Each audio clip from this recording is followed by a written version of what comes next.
Hey, what do you know? That dude is live again. How y'all doing? What's happening with y'all? Look at it. We got people waiting out there in the chat. What's up? What's up? What is going on? Vipe Nation, how y'all doing tonight? We back. We back and we live, baby. We back and we live. Let me just tweet this real quick. Look at YouTube already sending out the notifications. Look at YouTube being quick tonight, man.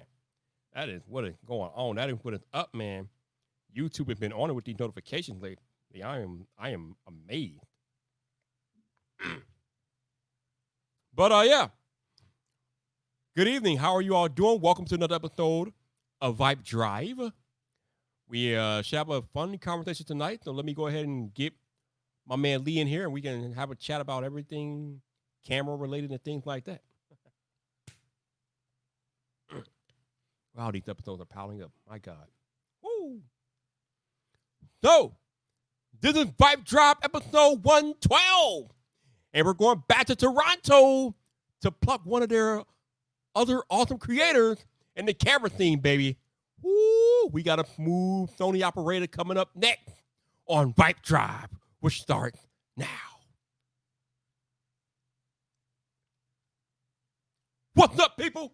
This your boy Viper, the man about tech, and welcome back to another episode of VypDrive. This is the podcast about tech, hosted by the man about tech. And tonight, we got another guy from Toronto who is doing big things in the camera game. We got camera gear expert. We got a filmography expert. This dude is smooth as they come. Let's bring in Lee Zavitz to the podcast. What's up, man? How you doing? What's up, man? I've never heard myself being called smooth before, but I like it. I like your energy. Yo, guess what I'm doing right now?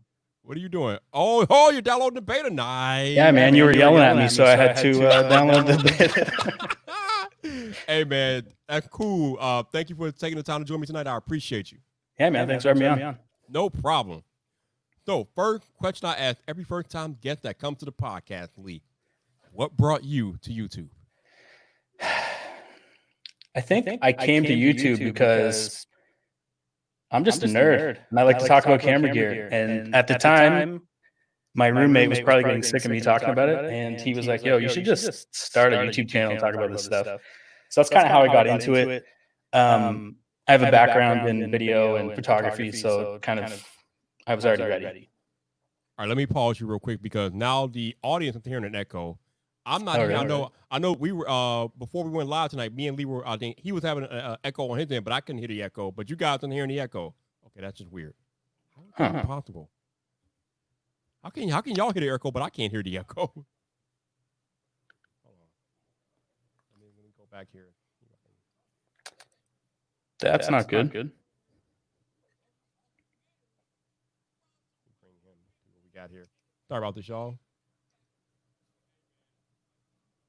Maybe you're sending my mic back. How would I be doing that?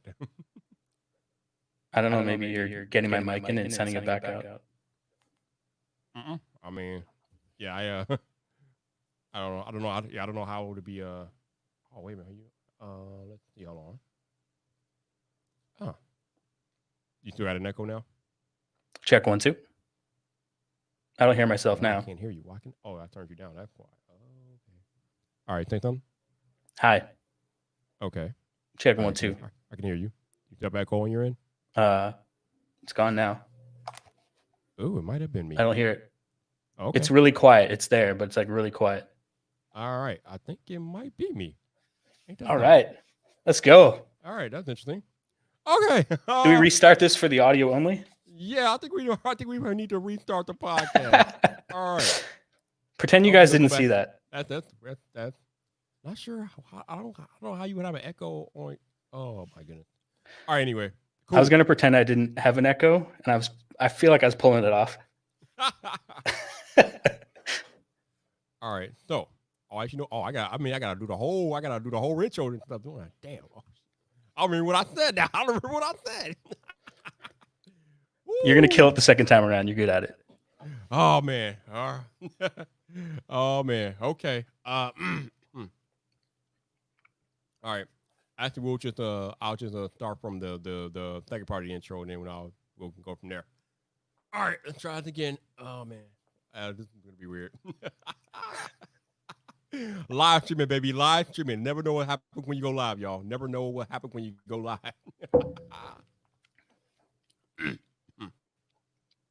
What's up, people? This your boy Viper, the man about tech, and welcome back to another episode of VypDrive. This is the podcast about tech, hosted by the man about tech.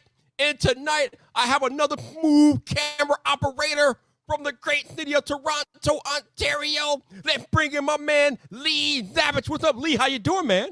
Yo, what's up, man? I'm the smooth camera operator. Like I said, I've seen the content. I know what you can do out there. I've seen what you've been doing out there, man. I appreciate you joining me. Thank you. Yeah, man. Thanks for having me on. All right. So, first question I ask every first-time guest that comes to the podcast, Lee, what brought you to YouTube? So I'm just a camera tech nerd at heart. Any type of tech, computers, photography, everything. And at the time, I was super stoked on all the stuff that was coming out. And my roommate, I was always talking to him about it because I didn't really have anyone else to talk about. And obviously, he wasn't really too into that stuff. So he was like, yo, you should start a YouTube channel to talk about this stuff. So that's kind of where it started. I have a background in photography and video. So kind of was already working out because I had the gear. Ah, that's what's up, man. That is what's up. So, how long have you been on YouTube? I would say 4 years. I started taking it seriously probably the last 3 years. Ooh, okay. Yeah. Nice. Now, there is a lot of YouTubers in Toronto. And there's a lot of there seems to be a lot of camera YouTube people in Toronto. Do y'all have little big meetups and things? Y'all just get together and shoot all day and night? How does that work exactly? Yeah, there's little communities. I'm not in with the Peter McKinnon Dope Squad people, but we have a little community in Toronto. We hang out and stuff. We've had meetups. I know people who know Peter McKinnon, but I'm not I don't think he knows who I am. I don't know, man. You might be surprised, man. Maybe. I mean, YouTube, it's a big city. YouTube is a big place, but at the same time, you'd be surprised how small it is. You'd be surprised who knows what you're doing out there and things like that. People pay attention. Yeah. I mean, I'm sure he's come across one of my videos. All right. I'm going to try something real quick. Okay. Say something, Lee. Hi. Okay. Nope. That's not going to work. Welcome to VypDrive. I like that. All right. Yeah, that's not going to work. All right. So we're going to skip that. Okay. So let's get to the big news of the day, Mr. Lee. Ooh. And that is Canon and their big time announcements. Not one, but two cameras Canon announced today, the R5 and the R6. Now, it's a little confusing because you would think with the way the numbers go that the R6 would be the better camera. But in actuality, the R5 is actually the better camera. So can you please explain to us, given that you're the camera expert, can you please explain the difference between the R5 and the R6? So they've kind of done it in the same way that their DSLRs were. So the 5D was the better camera, and then the 6D was kind of the little brother, more entry level. In this case, I would say that the R6 is quite a bit better than an entry level camera, but essentially the headlines, the R5 can shoot 8K video in a mirrorless body. It's 45 megapixels. It has in-body image stabilization, and it can get up to 8 stops of stabilization if you have a lens that also has stabilization, which I think is the best for a full frame camera right now. So the specs are insane. It shoots raw video, 4K, 120 frames per second. It's basically just Canon just going with a friggin' hammer in every other camera company's face. And so it's pretty cool because they're setting the bar way high with this camera. And I'm kind of excited to see what other companies are going to come out with. I mean, it's kind of the ball's kind of in Sony's court right now to see what they're going to come out with. And so then they've also come out with the R6, which is kind of like the little brother to this camera. It doesn't shoot raw video, it doesn't shoot 8K, but it will shoot 4K at 60 frames per second. And that's also 10-bit. But it's only 20 megapixels, which is interesting. So it's kind of tough. What do you think? Are you a Sony shooter? I am. I'm actually streaming on an A7 III right now. I'm streaming on an A6100. Nice. Yeah. But yeah, I'm not by no means am I a camera expert or a camera nerd. I got the A7 III because that was when I got it back last year. That was the camera that most of the bigger creators were using, and they swore by. And I was looking at their footage and film. I'm like, okay, this looks good. I want one of those. So I went out and got an A7 III. I have no regrets. It's an amazing camera. Probably won't get a new camera for a few years down the line, but I know that other creators had like a lot of wishes for these new Canon cameras, and it seems like Canon made a lot of people happy today, especially with the pricing of these cameras, because it seems like a lot of people expected these cameras to be over $6,000, but the R5 is like at $4,000. The R6 I think comes in at like $2,500. So it seems like Canon made a lot of people happy today. Yeah, I mean it's still $6,000 in Canada, but right. It's definitely way cheaper than I thought. Like I've on Twitter when it first was announced, I'm like, there's no way this camera is going to be under $6,000. There's no way they can pull off those specs for under that, because it's higher than some of the cinema cameras. So I'm pretty impressed. I mean, it's still kind of out of my budget right now when I don't really necessarily need this type of camera, but I am looking at the R6. Ah, okay. So you are. So even though you are a Sony shooter, you are looking closely at their R6, huh? Okay. I'm kind of both. I actually have equal amounts of Canon lenses, and I own a Canon C200, and I also own a Canon 5D Mark IV. So I still shoot with Canon, but not like as much. I just like the ease of use with Sony. It's just, you know it. I have an A7 III as well. All right, so I get to put you on the spot since you have both Sony and Canon. So okay. I've been asking these questions to all the camera people that have been coming on the podcast lately. So Lee, I gotta ask you, who has the better autofocus? Is it Sony or is it Canon? I've said this before actually, and I'll admit that Sony definitely has the best autofocus still. It's the most reliable autofocus. Like it's going to do the same thing every time. So like if I was to throw something in front of the camera right now, it's going to focus on my hand every time. And I know it's going to go right back to my face. With some other cameras, Canon's pretty good. Canon's face detection, but I just feel like Canon will sometimes hunt. That said, I haven't tried, the R5 and the R6 is supposed to have a new version of dual pixel autofocus, which I'm kind of excited to see. Okay. All right. Usually when I ask a question, there's a little waffling back and forth, but you gave me a straight up answer. All right, I can respect that.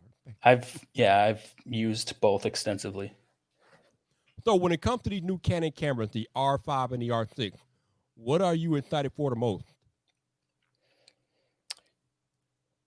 Well, I would definitely say, so I'm also a photographer. I do a lot of portrait photography as well. Mm-hmm. And I'm excited to see the new autofocus, like the eye detection, because it was kind of hit or miss in the EOS R, and that was their kind of newest autofocus system at the time. And I want to see what it compares to like with the Sony A7 III, because that camera just like locks on like crazy. And so for portrait photography, I'm excited to see the eye detection. I'm excited to actually see what the 4K 60 would look like out of the R6, because it's not the higher bit rate. It's a lower bit rate. It's more like something Sony would do.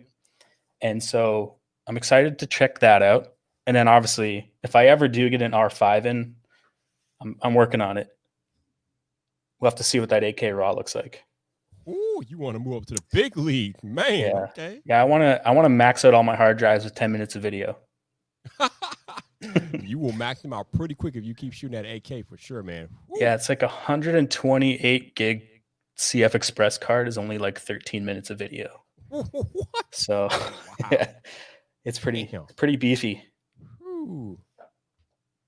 Now, I know a couple of people that are shooting 8K in the tech space, MKBHD, Jonathan Morrison, they are up there with that 8K.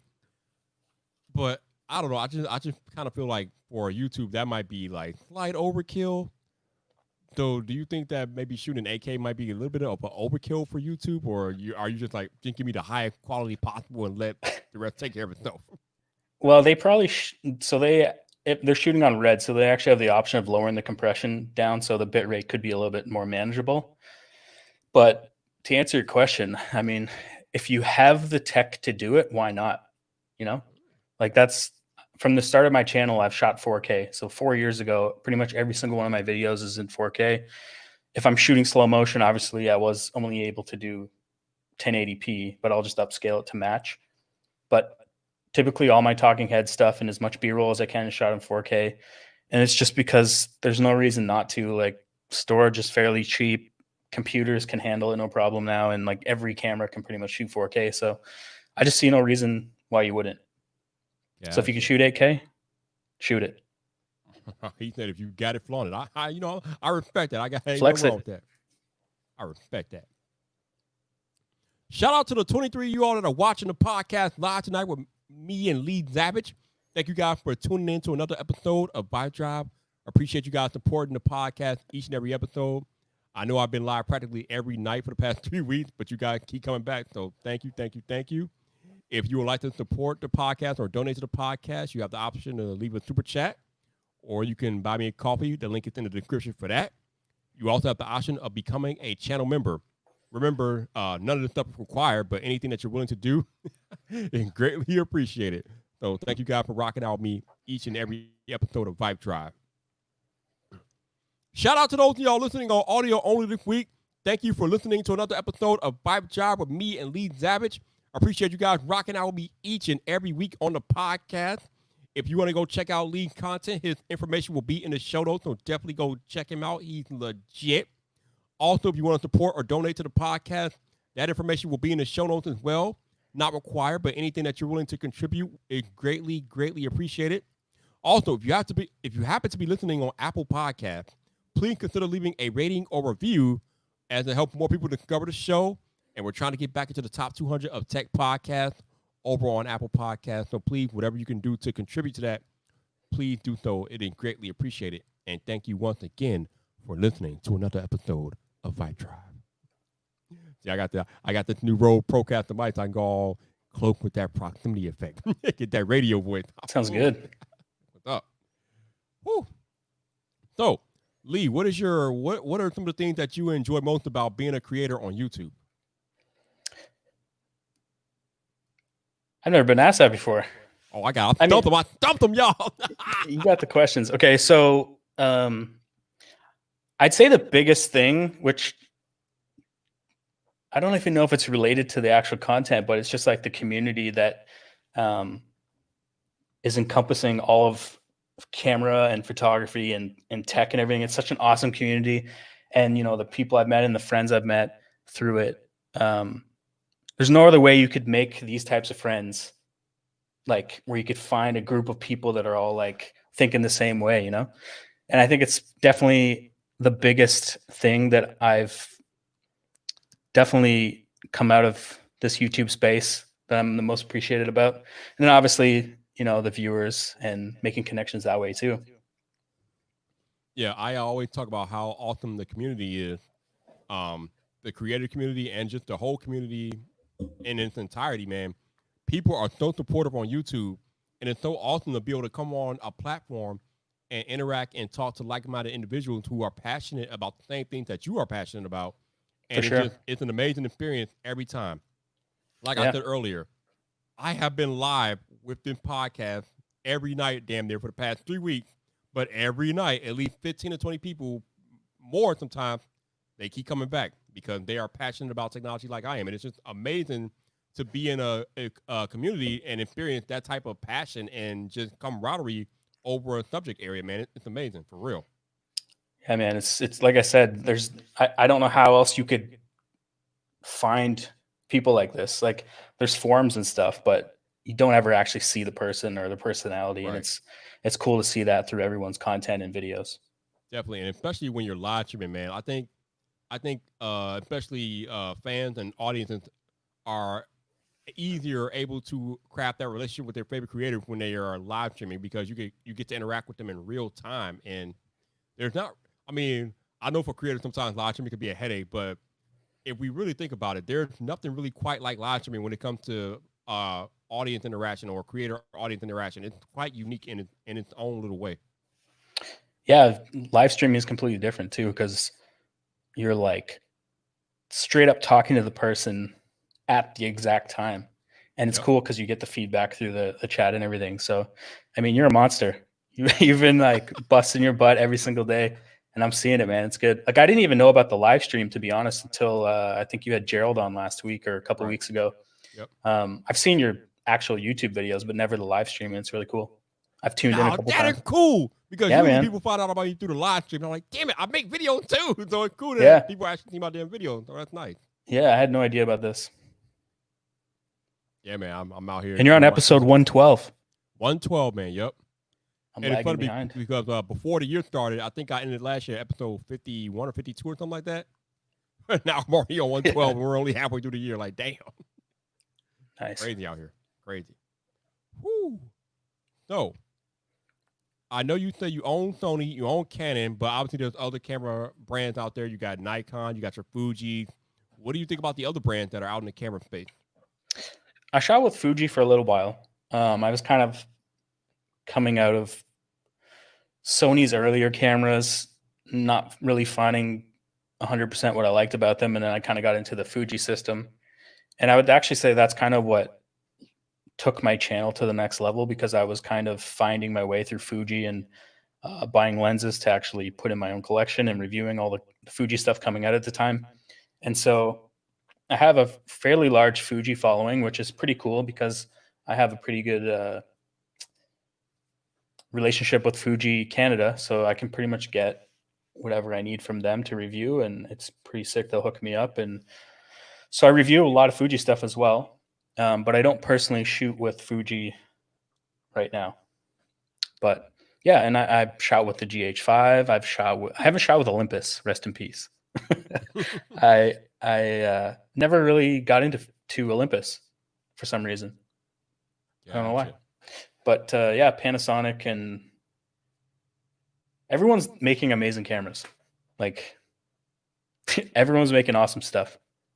You know, it's funny you say that because especially within the past 10 years since YouTube and video have in general have blown up, everybody, all these camera companies are coming out making these mirrorless cameras, these DSLR cameras. I mean, camera technology over the past like 3 to 4 years has just grown exponentially from where it was before to what it is now. I mean, you got cameras on here with like Wi-Fi settings and like connectivity settings that they didn't have like just 5 years ago. And it's kind of amazing to see how far cameras have come in such a short period of time, man. It's kind of incredible. Yeah, well, they're all in competition with each other. So it's like, this is why I said like the Canon R5 set the bar really high. And now all these camera manufacturers have to figure out how to get to that level too, you know? So it's good for the consumer, for these guys to keep pushing, right? It's the same with computers and graphics cards and all that stuff, right? You set the bar high, then the competition has to come up and match that. And so it's pretty crazy what's going on right now. It's the Wild West right now in the camera world, to be honest. You have these third-party lens manufacturers and gimbal manufacturers. It's crazy. Yeah. It's funny you mentioned a third-party lens manufacturer because I recently brought a Sigma lens from my Sony. I brought a Sigma 24 to 70 millimeter f2.8 Sigma lens. I ended up returning it because I was gifted a Sony G Master, and I mean, once you go G Master, man, you got the 24 to 70 G Master? No, I have the 24 millimeter f1.4 G Master. Ooh, it's a nice lens. Yeah, like this lens has almost changed my life. Like, damn. Is that what you're on right now? Yes. Nice. Yeah, it's serious. But the Sigma lens was still pretty good though, but it wasn't as good as the one lens I'm using right now. So yeah. But it's just I don't know. I just find it interesting because usually when we talk about mainstream consumers and cameras, we're talking about iPhones or Android cameras and things like that. Nobody ever really thinks about the cameras that we as creators use, like the mirrorless cameras, the DSLR, things like that, because you know those are extra accessories that we have to tote around and things like that, tote them around and backpacks and things. And you know how the saying goes: the best camera is the one you have with you, and we always have our phone with us. But I think because sites like YouTube and Instagram and things like that have blown up over the past 10 years, it kind of forced the camera manufacturers. I mean, I don't know. I shouldn't say it forced them, but it kind of gave the camera manufacturers a new breath of life, kind of, because you got creators that are using all sorts of cameras. You got creators using Canon, Sony, Fuji, Nikon, Panasonic, and it created so many opportunities for the camera industry to try to like get these creators bags and things like that. Because you got Peter McKinnon out here with 4 million subscribers. You got Marquez with 11 million. Casey Neistat that has probably 12 or 13 million by now.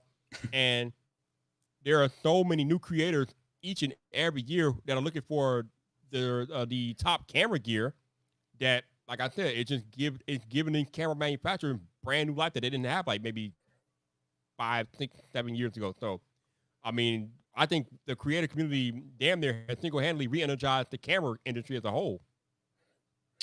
Yeah, it's interesting because I think that the cell phone camera has pretty much destroyed the low end, like beginner point and shoot cameras. Like when you see point and shoot cameras now, other than like the ZV-1, I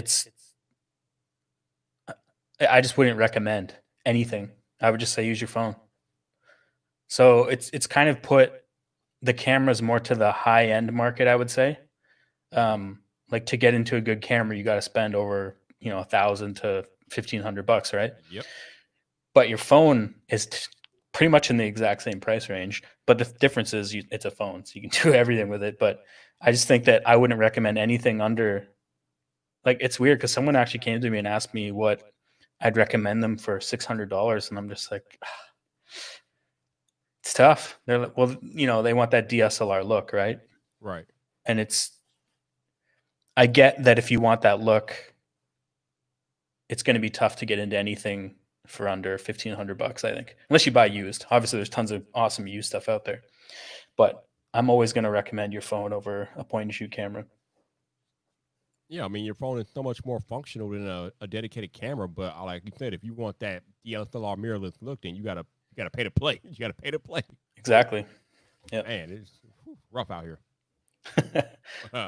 Gotta sell kidneys.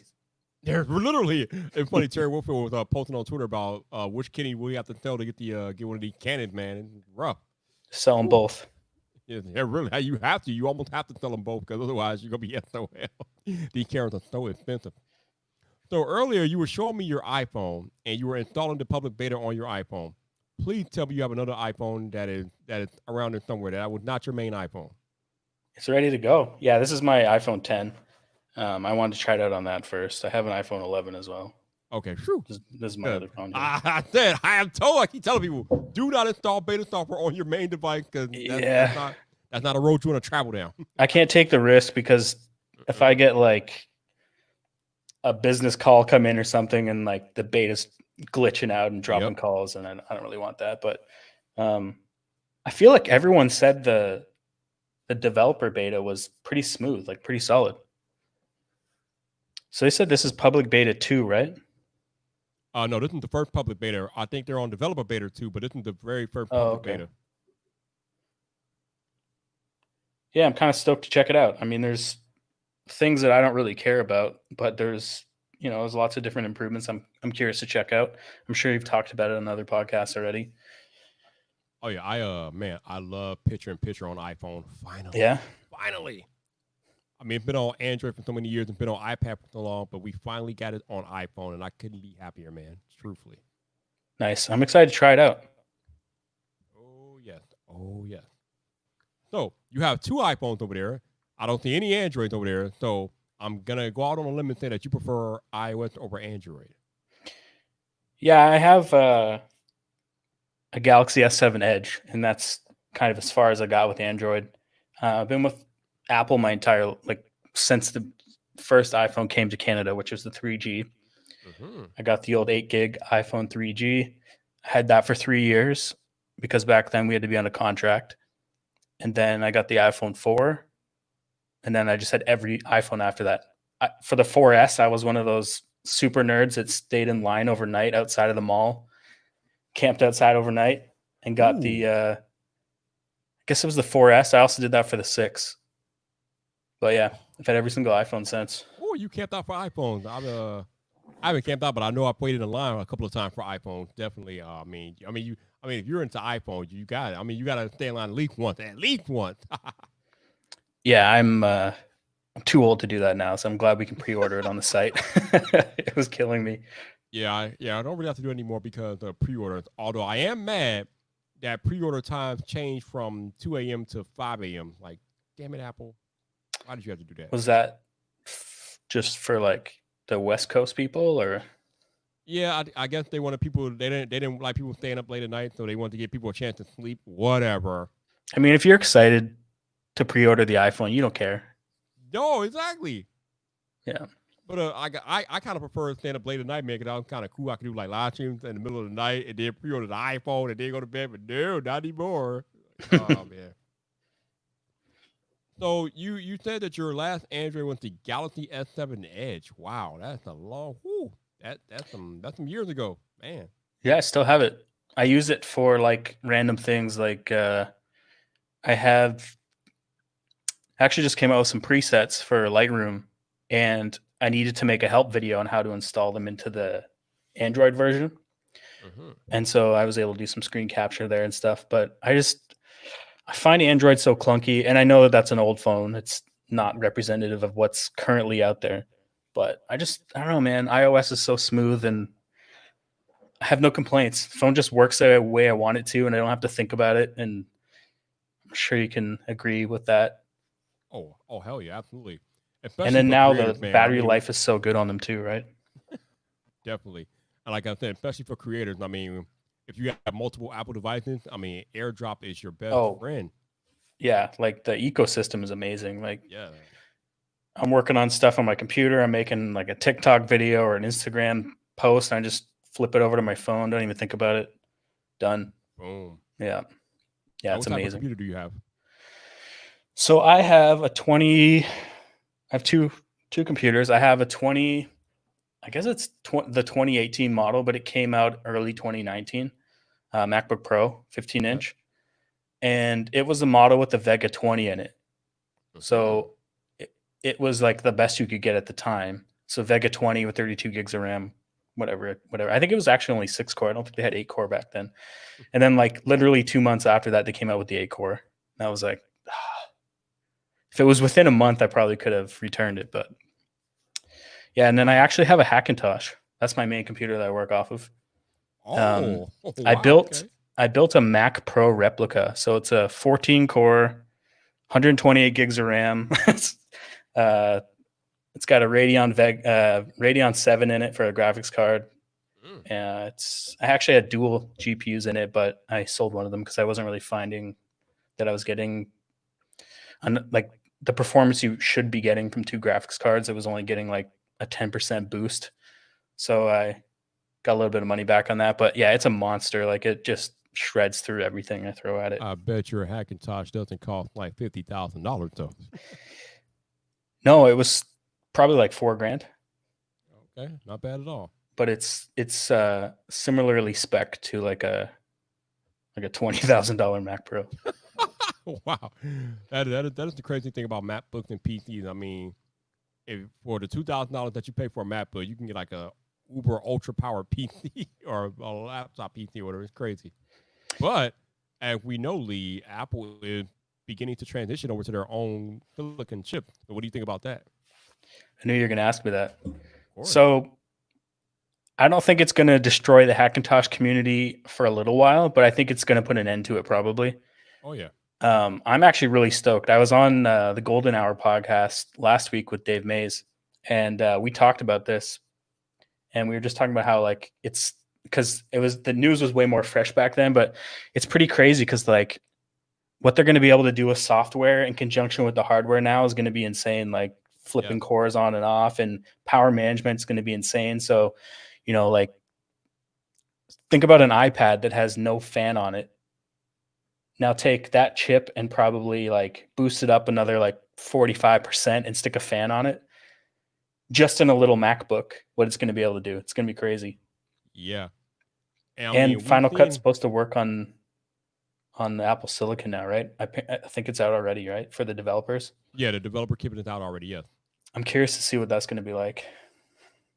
And we know it's crazy, man, because I mean these iPhones and iPads are already outperforming some laptops already, and we haven't even got to the Apple putting them in actual MacBooks yet. So when they put them in MacBooks, look out, world.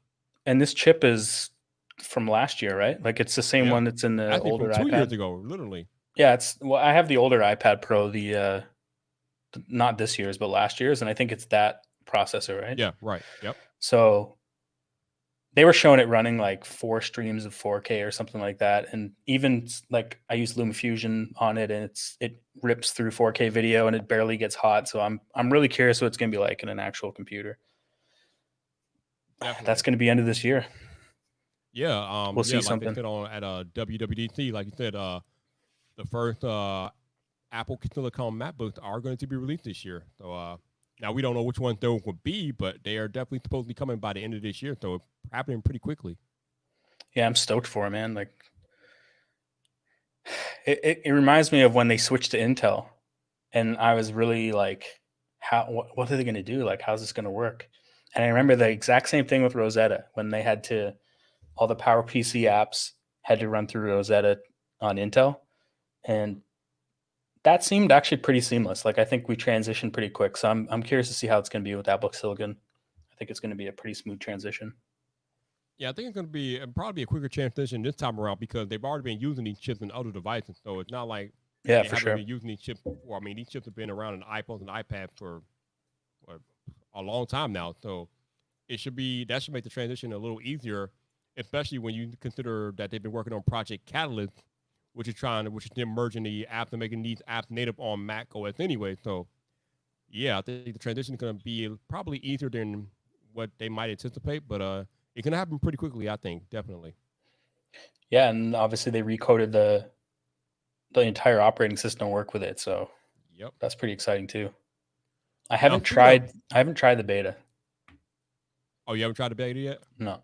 Yeah, I have it installed on one of my other MacBook. It's okay. I mean, it looks different. It's kind of like using an iPad on a MacBook with the way the interface looks and things like that. But obviously, it's not touch though. But I mean, with the transition to Apple Silicon, we might be in for a touchscreen Mac sooner rather than later. Yeah, there's a lot of hints towards it. Definitely. So you got an iPhone 10, you got an iPhone 11. Does that mean that you are going to be looking at the iPhone 12 this year? Yeah, I'll probably get it. I don't even need it. Like the iPhone 11 is so good, and it still doesn't even feel old yet. Do you feel that way? Like Yeah, I just feel like it just came out. Yeah, I mean the phone still runs great. I mean that's the beautiful thing about iOS in general. It is so smooth and so just buttery, like it's just snappy and I mean an iPhone, even older iPhones, they never really feel like antiquated unless you're talking about design. If you're not talking about design, then the iPhones, the way they feel and run, they still run pretty smooth, even like 4, 5, 6 years down the line. So, yeah, in that respect, iPhones are. I mean, I can see why they retain their high retail value because they just hold up well over time. Yeah, I have. I think the oldest iPhone that was still supported was the iPhone 5S. I still have that around somewhere, and I kept it updated, and it's like still smooth, which is crazy. I don't think they're going to support it on this one. I think they ended at 6S or 6. 6S into the cutoff. Yep. Yeah, and the original SE, right? Actually, I think the original SE will be supported on this one. Yep. And the SE is basically a 6S, right? Like the guts inside of it. I believe so. Yeah. Yeah, so that would make sense. But like that's like how many generations ago? 6S, 7. Like 5 years ago almost. 7S, 8, 10, 10S. Yeah, that's like 7 generations ago. Like think of an Android 7 generations ago. Oh God. It's crazy. Can't even use an Android from 7 generations ago. This isn't to anybody to hate, like if you're an Android user, you know. Hey, we call it what it is. We love everyone. What it is. Ain't nobody using a 7-year-old Android. Nobody's using a 7-year-old Android. Not having it. No. Mm-mm. Not at all. Not at all. 6S, 7, 8, 10, 10S, 11, 6, 5. Yeah, about 5 years since the Apple iPhone 6S was introduced. Definitely. And did the SE come out the same year as the 7? I am not. I think the SE might have been 2016, maybe. I'm not sure. Yeah, I can't remember. Oh yeah, that would have been a 7. Yeah. Oh yeah, 2016. Yep. So besides the iPhone 12 lead, are there any other like tech devices that you're looking forward to this year? Well, Sony still has to come out with an A7S Mark III Yes, they do. and possibly an A7 IV. Mm-hmm. So I'm looking forward to those. And then obviously we talked about the new MacBook. I probably won't buy it, but I'm excited to see it. And yeah, the iPhone 12. I don't know if I'm excited for the iPhone 12. Are you? A little bit. Not. I mean, here's the thing though. iPhones don't really change much year over year, but this year's iPhone is going to be pretty cool because obviously it'll be the first time that iPhones officially have like picture in picture on iOS 14, so that'll be nice. But I'm also excited about the fact that the iPhone will be returning to Qualcomm modems. We for the last 3 or 4 years they've been using Intel cellular modems and terrible. So finally getting back to Qualcomm modems on iPhones, so I'm definitely looking forward to that. They're gonna have 5G on them, so that'll be. I mean, that won't really matter much right now, but it'd be nice to have. But yeah, I mean, it should be a solid device. It's an I'm iPhone, it's a actually. new one. So. I forgot that they're coming out with the small version too, like a smaller iPhone 12. Yeah, they're coming out with a 5.4 inch. Yep. I know it sounds weird, but I'm actually excited for that. Ah, okay. I think I tweeted this out a couple days ago. I was like, I'd rather have a smaller bulge in my pocket than have the bigger screen real estate because I have an iPad for that. So yeah, I need a big phone. I can't be messing with them little phones. I have an iPhone SE 2020 is way too small. Yeah. Well, that screen is cropped, right? So yeah, I can't do that. I can't do that. I can't do that, man. yeah, but I can't really think of anything else that's coming out this year. Red's coming out with a new camera called the Komodo, which is a little bit more budget friendly. So, Red Cinema. Wait, Red and budget friendly in the same sentence? Really? Yeah, it's hard to believe, but this camera is supposed to be like $7,000 and shoots Red Code RAW, 4K, 60. I think it shoots 6K actually, and it's got a global shutter. I love how he talking about Red releasing a budget friendly camera, and then he goes, "Oh, $7,000." Well, compared to $20,000 or $30,000. Yeah, Red, we know Red, and there are higher luxury in cameras and pricing. So yeah. Yeah, so I'm kind of I've been seeing like test footage come out from people that have, I don't know if it's a beta model or like a demo model, but so you're able to pre-order. You had to email the like owner of Red to get one, and they were only sending out like small batches as they made them. And so the footage I've been seeing from them has been pretty like average, to be honest. And so I'm not sure why that is, but like it doesn't look like some sick thing shot on a Red. And I don't know if that's just because it's test footage and they don't have any like jobs or things to try that out on, but I am excited for that camera just because of where it falls in the space. It's kind of competing with that. I've heard of Zcam. They make like the smaller, they're like a new company that's come out of nowhere that's making like full frame cinema cameras in a little tiny box. But yeah, that's about it. Gotcha. Okay. So there's lots of stuff. Yeah. I mean, we're almost done with the year. Well, we're not almost done, but we're in the latter half of the year. But there's still a lot of tech to come. Even given our current living situation, being in the middle of a global pandemic, there's still a lot of tech on the way for sure. So on your channel, you have a few videos about iPad. So I am curious. Obviously, you said you have a MacBook Pro. You built your own Hackintosh, but it seems like you are a big fan of the iPad. So I'm curious to get your thoughts on this whole notion that your iPad can replace a laptop. It's funny. Someone actually messaged, was it today? I have another photographer friend who messaged me today, and he was like, dude, I'm sitting outside of Best Buy. I'm going to buy an iPad for photo retouching. And he's like a wedding photographer. So he's like big time photographer. And I talked him out of it because I feel like if you're working in this industry and you're doing like tons of photos, like if you're getting like batches of photos coming in, yes, the iPad's amazing for retouching because like the latency on the pencil's like so little, and Photoshop now you can pretty much do similar things to what you can do on the desktop. And it is awesome for retouching, but the biggest problem is not the iPad, it's iOS and the limitation of not allowing you to work off of an external hard drive. So if you want to edit these photos, you got to transfer them all to the iPad first, then you can work on them, which is kind of a headache. And then you've got, your iPad's going to fill up over time. You're not going to have it. I mean, I guess you could delete each project after you're done, but the workflow of bringing them in off of a card, saving them to the iPad, working on them, and then exporting them back out just to save on an external hard drive seems like a lot of effort. And it's one of the big reasons why I personally wouldn't use it as a desktop replacement right now.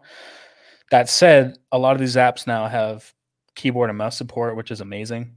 And something like LumaFusion for video editing is definitely way more of a possibility now for me. Like I've used it quite a bit.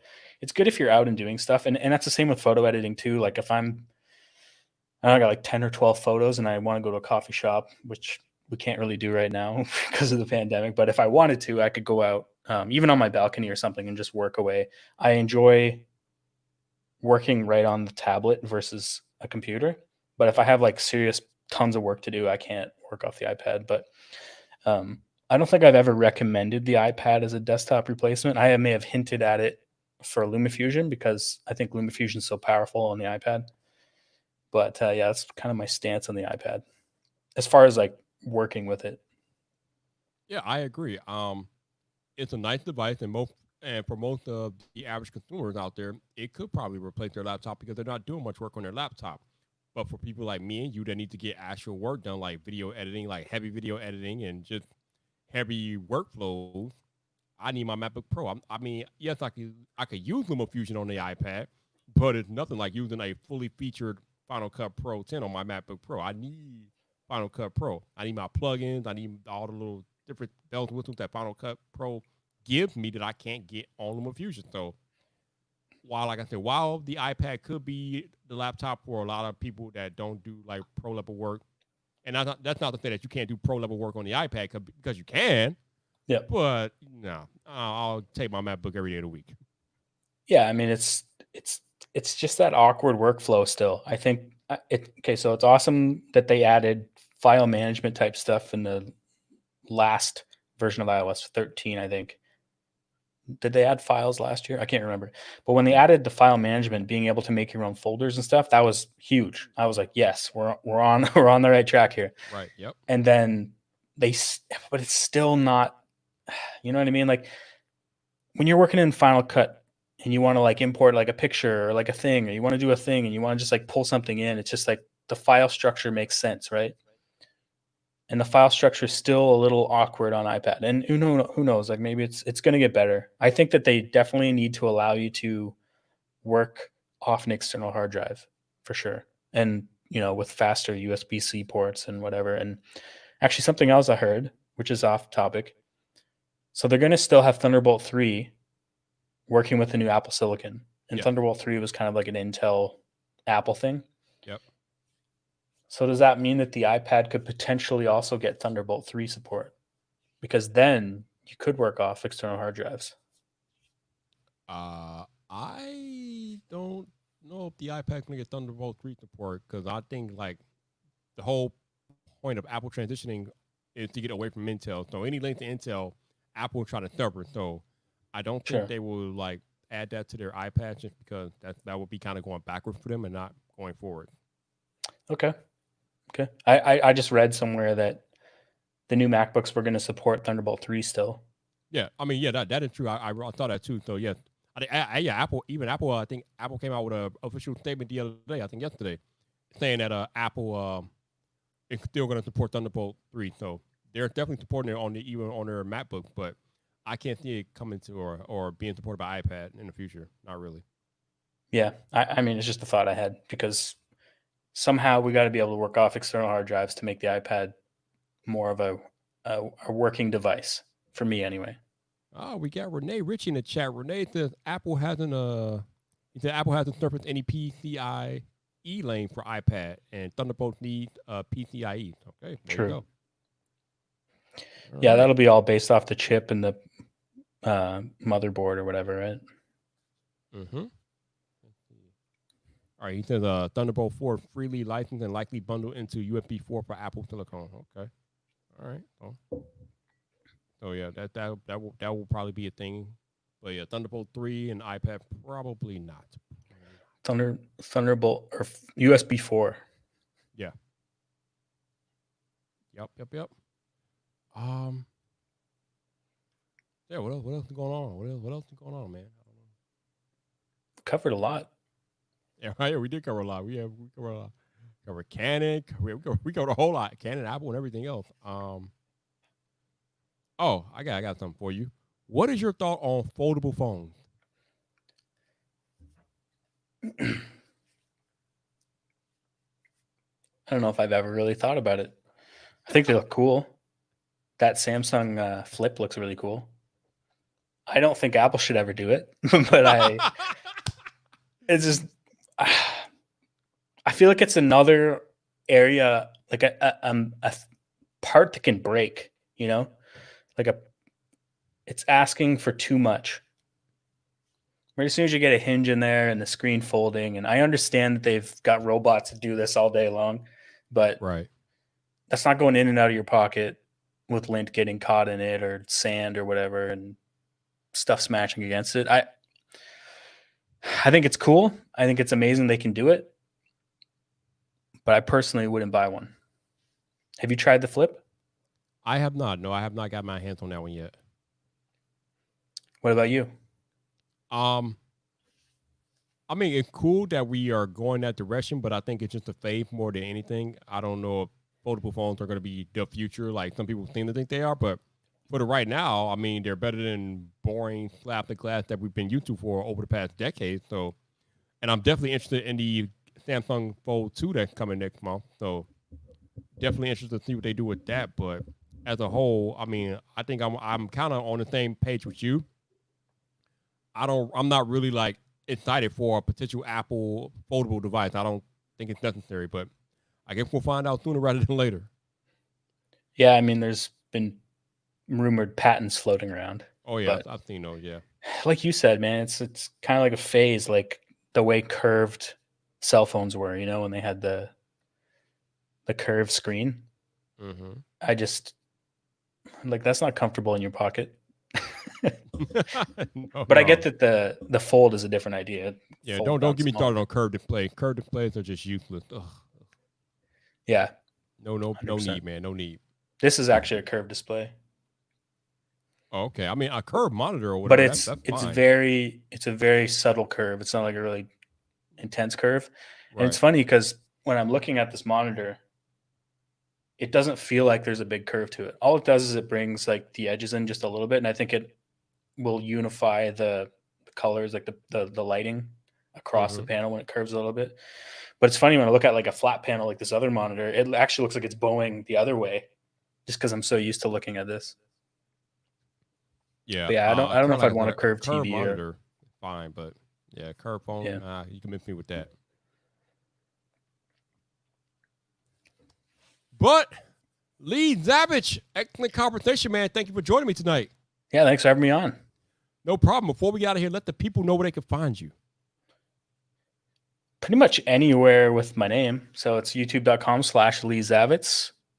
Same thing for Instagram, instagram.com/Lee Zavitz. But on Twitter, my Instagram got hacked.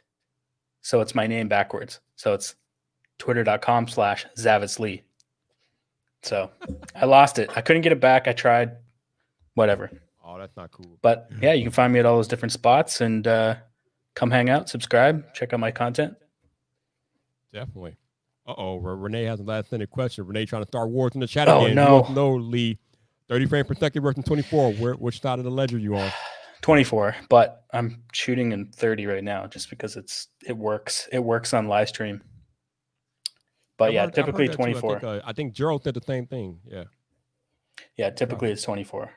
I got to try that. Gotcha. Shout out to those of y'all that watched the podcast live tonight. Thank you for joining us for another episode of VypDrive. Appreciate you guys rocking out each and every week. If you donated, super chatted, did any of that stuff, thank you guys for supporting the podcast always. I appreciate you guys just supporting every time, man. So thank you so much.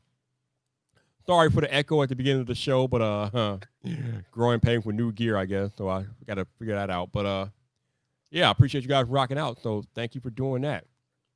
Shout out to those of y'all that listened this week on audio only. Thank you for listening to another episode of VypDrive with me and Lee Zavitz. I appreciate you guys supporting the podcast each and every episode.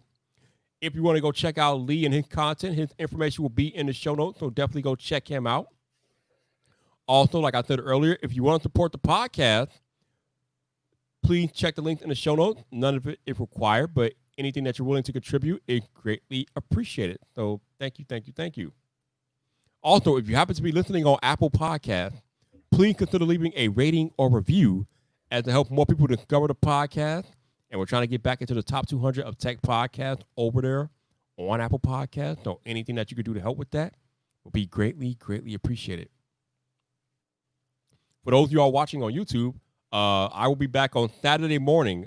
Yeah, we have a very early morning on Saturday. I'll be back at 10 a.m. Eastern on Saturday morning with another episode of VypDrive. I will be talking with Daniel from Zone of Tech on Saturday morning. So definitely come back for that because I'll be back. And, of course, also, you guys know I'll be here on Friday night tomorrow because it's Friday Night Vibe. I mean, yeah, that's a given. But, yeah, as far as the podcast goes, I'll be back on Saturday morning. But until the next time, people, this your boy Viper, the man about tech. You know where to find me. So come back for more.